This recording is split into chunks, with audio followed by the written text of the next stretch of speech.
அஸ்ஸலாமு அலைக்கும் வரஹ்மத்துல்லாஹி வபரகாத்துஹு. தினமும் ஒரு ஹதீஸ். உலு நீங்கியவர் மீண்டும் ஒலு செய்யாதவரை அவருடைய தொழுகை ஏற்கப்படாது என்று அல்லாஹுவின் தூதர் ஸல்லல்லாஹு அலைஹி வஸல்லம் அவர்கள் கூறியதாக அபூ ஹுரைரா ரதியல்லாஹு அன்ஹு அவர்கள் அறிவிக்கிறார்கள். நூல் புகாரி, ஹதீஸ் எண் 135. அன்பிற்குரிய அல்லாஹுவின் நல்லடியார்களே, ஒலு இல்லாமல் தொழுகை இல்லை, ஒலு செய்யாதவருடைய தொழுகை ஏற்கப்படாது, இந்த தகவல்கள் எல்லாம் அனைத்து முஸ்லிம்களுக்கும் தெரியும். அப்படி இருந்தும் இதுபோன்ற தகவலை நாம் இந்த பதிவின் மூலம் மக்களுக்கு சொல்லுவதன் நோக்கம் என்ன என்பதை முதலில் புரிந்து கொள்ள வேண்டும்.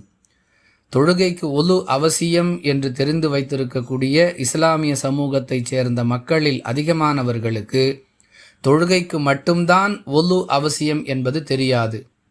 திருக்குரானை தொடுவதற்கு ஒலு செய்ய வேண்டும், திருக்குரானை ஓதுவதற்கு ஒலு செய்ய வேண்டும், இன்னும் சிலர் தாலீம் கிதாபை படிப்பதற்கு ஒலு செய்ய வேண்டும், தாலீம் கிதாப் வாசிக்கப்படக்கூடிய சபைகளில் கலந்து கொள்வதற்கு ஒலு செய்ய வேண்டும், இன்னும் சிலர் குழந்தைகளுக்கு பாலூட்டுவதற்கு முன்பாக தாய்மார்கள் ஒலு செய்து கொள்வது நல்லது என்றெல்லாம் பரப்புகிறார்கள்.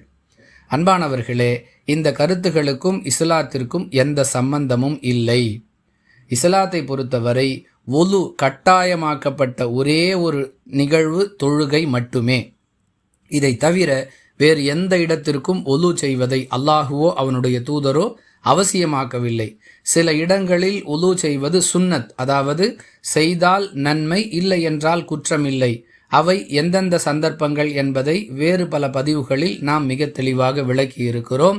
எனவே தொழுகைக்கு மட்டுமே ஒலு அவசியம், ஒலு இல்லாமல் தொழுகை ஏற்கப்படாது. தொடர்ந்து ஒலு முறியக்கூடிய பாதிப்புள்ளவர்களுக்கு மார்க்கம் வழங்கி இருக்கக்கூடிய சலுகை என்ன என்பதையும் பல சந்தர்ப்பங்களில் விளக்கி இருக்கிறோம். வாஹிரு தஅவானா அனில் ஹம்துலில்லாஹி ரப்பில் ஆலமீன்.